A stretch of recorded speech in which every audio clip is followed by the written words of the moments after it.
The IAB Australia podcast. Digital advertising leaders and the issues that matter. How do we make it simple? Try to stop a lot of the buzzwords. A chance to change the way a whole industry works. For more information, visit iaaustralia.com.au. Welcome to the IAB Australia vodcast. I'm Gai Le Roy, CEO of the IAB in Australia. In our industry, we have two things that are the most commonly requested. One is case studies and two is great research. So today we're going to kill two birds with one stone. I'm trying to think of a less violent analogy than that, but that will do. Everyone knows what I mean. Today we're going to talk about some great research, and research often lives in silos.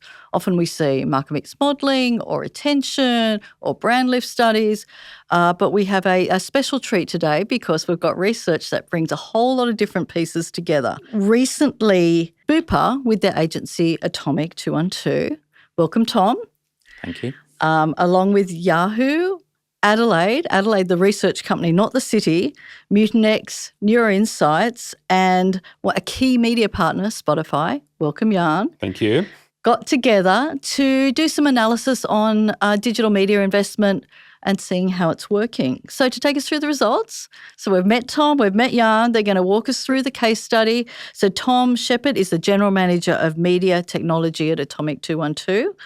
And Jan Bojko is the Associate Director of Marketing Science for Spotify in JAPAC. Are you two ready to talk us through this wonderful case study and what's going on? Let's do it, unless you've got a couple other research vendors hidden underneath that list. It's I know. You couldn't have added anyone anyone else in. That's right. But before we talk about the results, we like to get to know the people in our industry. So, Tom, let's start with you.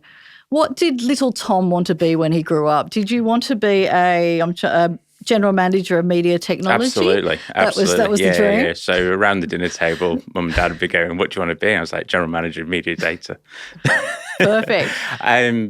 It's an interesting journey that I've had. So I studied maths at uni, and during my second year of uni, I worked in-house at a hotel aggregator, and I started to be exposed to digital media marketing. So I went into SEO. It's quite a step change from, if you do maths, you go more into paid search and performance media. Anyway, fast forward a few years, I came over to Australia, and then I started working at Atomic Search. So, and I've been there nearly 13, maybe 12, 13 years, a long time. And my role has evolved from being the SEO guy to more data and analytics. And that's when my childhood dream came true of becoming the general manager. Your parents must be so proud. Yeah. I could see into the future. So that was my journey. I discovered digital media, enjoyed it, and then found data and analytics, going back to my maths background. And then obviously Atomic 212 now offers full media services. So started to see how the above the line and the digital channels can come together. And that's where it got really exciting and trying to piece together those proverbial dots. So you might be the only person in our industry that can get their parents to tell us what you do, because you talked about it at the dinner table all the time. Yeah. I say, see those ads? We do that, and I'm the guy if they'll either like or they don't, because you say, oh, it worked or it didn't. So Tom, interested to know, so you've gone from being a maths guy, very, logical outcomes. Media's not always like that. Do you still find that challenging in terms of trying to be binary around success? Oh, I'm still very logical. Yeah. And I think that kind of gives me or gives Atomic an edge in terms of we try and quantify and bring that level of accountability through. And I think that was really demonstrated in this case study that we've going to talk about later. So, but I enjoy that creative side and thinking differently, but it is always good to try and tie it back to a commercial outcome. Well, search is super hot right now, so your background suits the moment. Jan, what about you? I'm a career market researcher, so we've got similar backgrounds, Gai. I started off at a research agency that was independent at the time, which was, I think, a really great start to my career. I think working for a smaller to medium firm where you have a bit of flexibility to try a few different things really helped me out. And then from there, I transitioned to being the in-house research specialist within primarily media organizations. I didn't actually enter an advertising specific role until I went to the US about 2015. Before that, I was kind of doing content research for SBS, doing some US or UX research as well. And then I made that shift about 10 years ago to being in advertising specific research. Did you do Yahoo as well as SBS? I did, yeah. So it was a short stint, about 15 months, but a lot of Bleed Purple alumni around the traps. But yeah, that was just prior to leaving. So yeah. And is market research dear to your heart, or you're like, I'm over that. I'm over being that guy who's just the research dude? To like the point around logic versus emotion and what drives people to do the things they do, like that's what I'm interested in. Okay. What might on the surface level look very irrational and without reason, trying to figure out exactly what that reason is. Behavioural stuff. Exactly. Yeah. That's really fascinating to me. I think that's the challenge and the beauty of it is you're just constantly trying to find a way to try and unpack it and get it an answer. I think that's what drives me. If it's a hard question, you want to try and answer it, and you use your knowledge as you see fit. All right, let's dig into this campaign we're going to talk about today. So, Tom, going back to the beginning, so Bupa, what did they want to do? What was the problem they were trying to solve initially from a campaign side of things? And why did you go so deep with the research element? Yeah, okay. I'll go a bit further back and then lead into that. So the role of a media agency is to try and find audiences for us to target and to try and deliver a channel and a message to that target audience to try and drive market share. And we have so much data that we have to try and cut through all that. So we've got our planning tools, we've got all our research, GWI, Roy Morgan. And what we've found for Bupa is, well, we need to try and find an incremental audience to try and get people to, engage with a health insurer. And that's where Spotify came through. So all the research pointed to high attention driving channel. We've got multi-formats that we can advertise in across audio and video and display. So that as an environment was quite interesting for us because we could tap into that and there was more reach available for us to go, which is that data point and why that channel. So obviously working with Yahoo and Spotify, programmatically, we executed that campaign.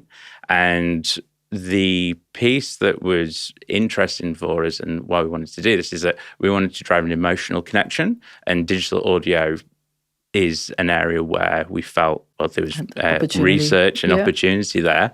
And that's what we was trying to seek out to measure. So that's how the campaign came to life. And obviously we ran it, but that was the thesis of it. Yeah. And I mean, health insurance is a incredibly competitive, tough market. So I imagine cutting through or getting any extra share of voice can have huge impact. Yeah, a really good point. And the study was over the end of financial year sales. So there's a lot of people in market. So it is going to be cluttered. There is going to be people jostling for attention. So we thought this is a good environment to talk to an audience, to educate them on the benefits of it. And, how can we become more memorable? And, we're really leading into what the case study and the measurement approach was, because there's a few key things that we wanted to pull out of it.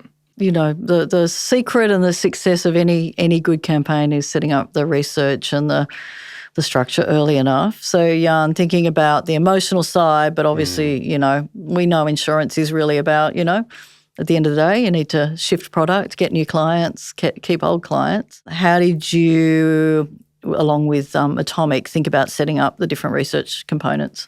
Yeah, it came at a really opportune time actually for us. So Spotify as a business, we're transitioning to be more available to advertisers across multiple DSPs like Yahoo and many others as well. So with Bupa historically spending with Spotify in more of a traditional direct way, they were looking to transition some of that buying. So that was a really good chance for not only Bupa to observe any kind of changes they have in their mix, but also for Spotify to show, hey, if you transition your buying from this method to that method with the added benefits that you get therein, we thought it was a really good time to throw the measurement kitchen sink at it. So being an audio channel, but being 100% digital, I think that hopefully gave Bupa and Atomic 212 confidence of some comparability, being able to use similar measurement they use with other partners, with other channels, to actually see the true impact across a whole range of measures. So in this instance, we threw a brand lift study at it. We ran some attention research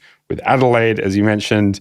We did some neurological research, which is pretty uncommon, I think, for most clients and campaigns. But given the lead time we had, we thought it was a great chance to throw that in the mix too, particularly when it comes to that emotional connection that Tom mentioned. And then finally, the MMM analysis that came through from Atomic 212 gives us a real good 360 picture to try to pick up all of those signals across those different measurement programs and try to pick up the consistencies across them.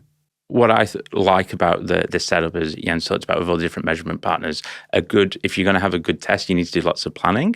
And how all the vendors have been selected to help with the measurement is that they're answering the specific questions. So we talked about emotion, neuro help with that, attention with Adelaide, the actual payback and the commercial viability of it through Mutinex, which has helped us get there.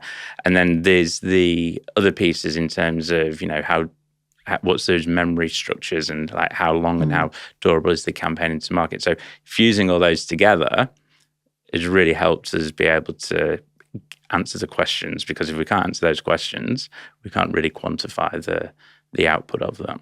And I guess you're set up for not only that short-term campaign measurement, which you would have, you've got a base there to look back in a couple of years, particularly with that neuro side of things, did that connection piece sustain over time. Were you scared? Scared maybe is the wrong word, but you have got a lot of different information coming in that could be complementary, but could also be conflicting at times. I guess talk us through the results and, fingers crossed for this podcast and for you guys that they were working together in a way that helped you build for this campaign and future campaigns.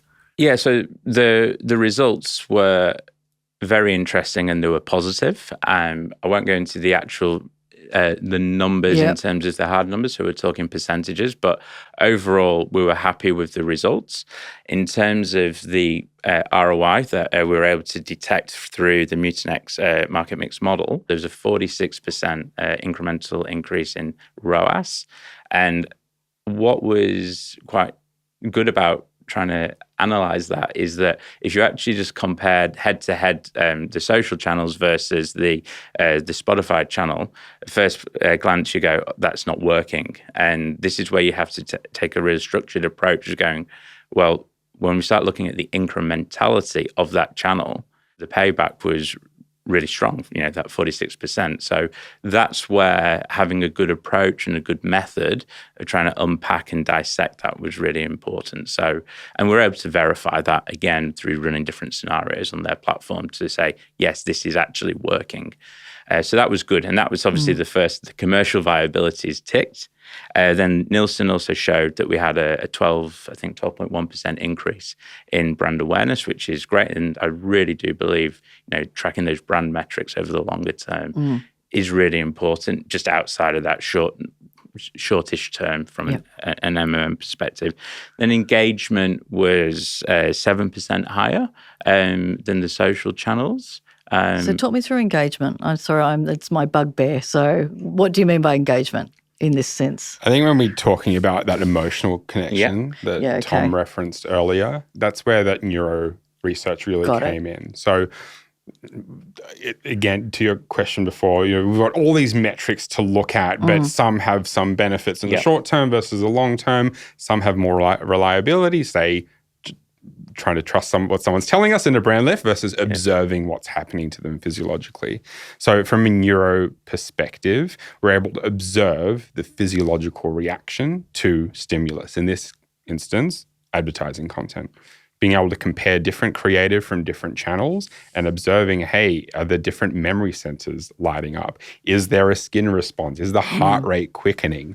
Now, it's advertising. It doesn't happen all of the time, but having that comparability in this instance, I think must have been really helpful. It is helpful because you want to, when you're planning media, it's sometimes you have to take loads of data sets and form an opinion. You can't always have a commercial ROI with a media channel. So having case studies like this and having those available metrics does help with the strategic planning of, does this channel help drive a particular outcome?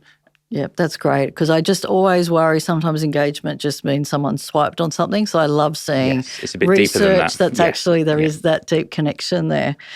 I suppose just on that, because there was the attention piece, which and that was very important because we were comparing social with digital audio, Spotify here, and we saw it was 1.7 times stronger.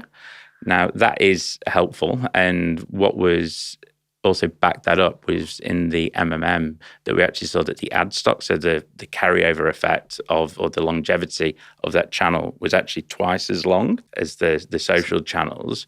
So when you actually start looking at all the numbers, you can start to see a little bit of a trend there. Like attention's nearly 2 times bigger, and then the carryover is nearly 50% longer. So it is quite nice to, I want to say triangulate, but it's triangulate plus one to get those different data points together to go, okay, there's a coherent and good story and good insights to be drawn from this. And you asked the question earlier around, you threw so many measurement methodologies, all these metrics flying over the place. So something that really gave us confidence walking into this specific case study is the likes of Tom, having people at Spotify, having people on the Yahoo side and also at Bupa, all at the same time interpreting these results. That's not a luxury afforded for every single campaign. So we thought this was a really good time to deep dive because we know we'll have the full context. We have some of the expertise in terms of these methodologies and what they truly mean. So it's definitely not recommended for every campaign. Nor do we have the budget or lead time to do it for every campaign. But in this instance, it's a really great point in time to be able to dive in. But it forms your baseline, right? If that you know that they're the metrics that you're getting, and then we'll probably get into this a bit later, but this is how you can improve upon it. Yeah. And you will always have your sort of markets modelling, so you can, keep track of what's going on. On the attention side of things, because attention, we usually think visual. I'm probably one for you. When you're working with an Adelaide or any of the attention measurement companies, what's very quickly, the top line sort of approach for audio attention? I guess without going too deep, this can get very dangerous, speaking to a researcher about methodologies. But with a specific vendor here, Adelaide here, we're using an attention metric that is almost an amalgam of all of these kind of observed interactions with the ad format. So as opposed to, say, an amplified intelligence who use eye tracking to infer engagement, can't really use eye tracking on an audio spot, right? So looking at things like completion rate, the share of voice during the experience, all of those things give you that really top of the funnel, and I will say being reductive, a hygiene metric to make sure you have the best possible chance to land that message of this is our deal for end of financial year, or this is our new brand positioning to try to convert that consumer. So having a high attention score within a certain environment gives you as a brand the time to have with the consumer to tell that deeper story, to get through a promotion, to talk about a rebrand and what you stand for as a brand too. So it can be really useful, I think, in conjunction with other metrics, but not in isolation, because you actually want to see the impact as you go down to the middle and lower end of the funnel. I think that's the key point, in conjunction with other metrics. So if you've not got that data available, but you have a proof point over here that the research says that this channel is X times more attentive or Y times more engaging. And if you've got this proof point here of, we've actually seen a lift, well, that's enough of a leading indicator to maybe go and try and test an experiment in that channel, because you're not always going to have everything available. So this is why this research is really important, is because it makes it available for people, and you can use it when you're planning and trying to, get the right channels for your clients. Yeah, and particularly going through an omni-channel DSP, you've got, a lot of those baselines coming through for the other activity as well that you can compare. So you've talked through some of the results, which were all positive overall. I mean, Tom, from your point of view, like a good campaign takes a whole lot of factors. So targeting, creative, timing.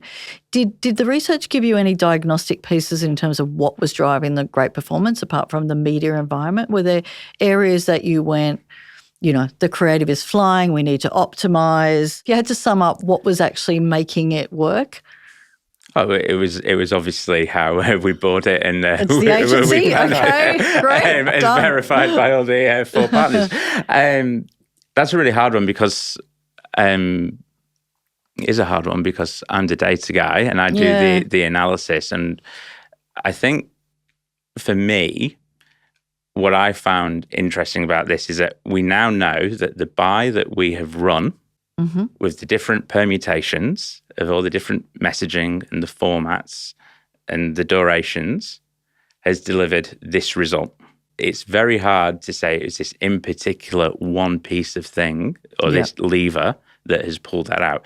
The campaign in totality helped deliver that results. I think we'll get onto it a bit later, but I've got an opinion on how we would take the learnings from this and move that further forward. I think there are definitely more experiments we want to run with the brand specifically. Some of the things that we observed in this case study, but we actually see more broadly or across the research that we do, is that diversity of investment. So there's two layers to this. And on Spotify, I think specifically for the campaign, Bupa was running across our music properties, across our podcast, using our companion display assets, and also some video. What we've done with meta-analysis with Nielsen, looking at brand lift studies that run on the Spotify platform, is that those campaigns that leverage those formats in the same environment like Spotify, they actually have a stronger impact, particularly on the middle to lower funnel. We see about 1.5 to 2x increase for those that are running video and audio as opposed to maybe just leveraging audio. And like from a personal standpoint, you can see that kind of makes sense. If I've got an awesome band or an artist I want to recommend to Gai, if I just pester her 10 times and say, hey, go listen to Jacob Collier. Hey, have you listened to him yet? She's going to start screening my calls. But if I ask her to listen to Jacob and then maybe I send her an audio, a song, and maybe the film clip, and then maybe an interview on a late show, and then maybe I happen to have tickets for Thursday night to send over to Gai, that diversity of communication helps. That's at the platform level. But what if it's not just me telling Gai about this awesome artist? What if it's Tom? And what if it's Tiff and Jen back at the IAB offices? The ability to say that core message, keeping that core message that Bupa has, but saying it in slightly different ways, in different contexts, we see really works, particularly on the Spotify platform, but also if we're thinking more broadly about omnichannel. The ability to have that identity across different kinds of partners, keep that message consistent, but reaching consumers in different contexts.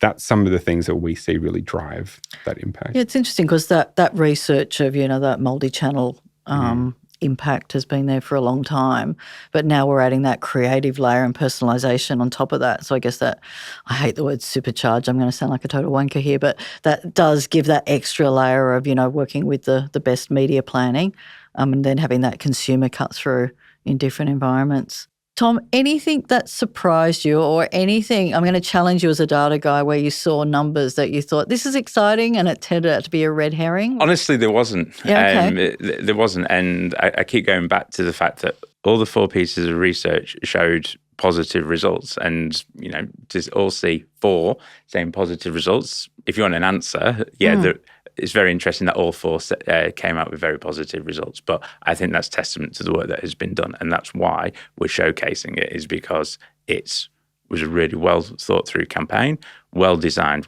We had the right measurement pieces in place to answer the questions of emotion, lift, payback, and attention. So if it all worked fabulously, which it sounds like it did, do you rinse and repeat? Are there lessons from this experiment that you will change approach or build on next time? Obviously, if it's worked, that's great. But I'm a believer of, okay, that's worked. That's your new baseline. And everything that we've got is showing us this is what the baseline is performing at. So to what Jan was saying, like, do you just double down on one particular set of format, or do we increase different formats or change the level of spend or the frequency? They become the new tests that you'd want to iterate on. So how I would approach this as the data guys, I'd be prioritizing, listing out what do we think are the next biggest levers that we can pull on this within the environment and the platform that we can get access to, and then actually designing a well thought through experimentation piece. We're not going to be able to do all the research that we're wanting to do, but through the use of Muted and X's MMM, we can actually start to break down the formats and the creative types and see if that's actually cutting through, or do we just do in one particular market a completely different buy with, it's not as offer related, it's more brand led, and actually see if we can get a signal that way. So do some testing. Yeah, and that is a very generic response to do some testing, but it's actually doing testing with a well thought through idea that you think is going to drive the biggest impact, knowing that it's got to beat this incremental 46% number. I've got some specifics without giving away Bupa's secret sauce, of course, but some of the things we saw with the campaign, particularly when we look at the neuro research. So we were testing the 15-second audio spot where they used a combination of spoken brand, but also they have a sonic cue. And for those that don't sit in the audio space, sonic cues can be an audio representation of your brand. There are some obvious ones from the Golden Arches or the Big Red N that we all watch, but it can be something like having the same backing track. So even like a big Australian retailer, they have the same song that plays in every single one of their ads. Okay. And consumers know straight away who the ad is for. And you can see this. It doesn't have to be for the top tier brands that have been running these things for 10, 15 years. It can be for those categories that I engage with less often. For Bupa specifically, when we're looking at the neuro, the engagement metric we talked about earlier, so when is someone paying attention, leaning in, reacting to what's in front of them or in their ears, whenever Bupa said their brand name, we saw an increase in that engagement. When they used their sonic cue, which to be honest, before this campaign, I couldn't tell you what it was, but we actually saw an engagement lift for that, higher than the brand name being spoken. So there's an opportunity here for Bupa, I think, to build that over time and to reinforce that. So in 5 years' time, they've got that really good ad fluency. That's what you need to do, is that you need to take expert opinions from Spotify in this instance. They know what works within that channel, and we take that as an insight and we apply that from a planning perspective, working with the whole agency village there, and that becomes part of the testing roadmap. That is, and then that becomes, how would you improve upon the campaign? Like, everyone's going to have these ideas, but it's like, how do we prioritize them and what do we think using all these data points that we've got? So what Jan's saying there, of changing the order of when the brands mentioned and the sonic cues, that could be something to do. So I think that's how you take an iterative approach, going, okay, we know what works, let's try and incrementally build on top of that. That's with my very ones and zeros good approach. It's and you might not want to answer this next question, and we can cut it out if not, but how much, so you've done all this wonderful work, possibly your competitors will look at what you're doing, do something similar. How much are you looking at the sort of the rest of the market to ensure share of voice, or that, differentiation is coming through as well, like in the media planning or creative, or? For the brand? I think now even, like, as you go forward. Yeah, for Bupa. We just focus on what we're doing. Yep, leading the pack. Just focus on what we're doing and, keep doing that. Keep looking at the results. Yeah. Awesome. So the last question I have for you, and Jan and I have been around the traps to know selling and research is hard. And Tom, I'm sure for you, getting extra dollars for campaigns is not easy. So if we were to think about the best way of selling in, the importance of investing in great campaigns, more campaigns, better research, if we had to put it in C-suite language, Jan, if you had to sum up this case study, if you were standing in front of the board, Bupa's board gets you in tomorrow and goes, Jan, why should we spend more on research and increase their investment in programmatic? Yeah, I'm definitely not a salesman, so I'm not going to be able to deliver this very eloquently. But I try. think I will very much try. We just want credibly. Here's the scorecard after this one. I love the amount of attention that MMM has shone on measurement and the impact that it can have. I think it's put it in very clear terms to the C-suite. Okay, these solutions aren't cheap. They're six figures in some instances. But if that's 5% or less of your media spend, and I'm giving you 46% incremental ROAS, there's the math. Like, you don't need to have studied maths at uni to figure that out. It's giving you a very clear return and demonstrating where to start allocating that budget.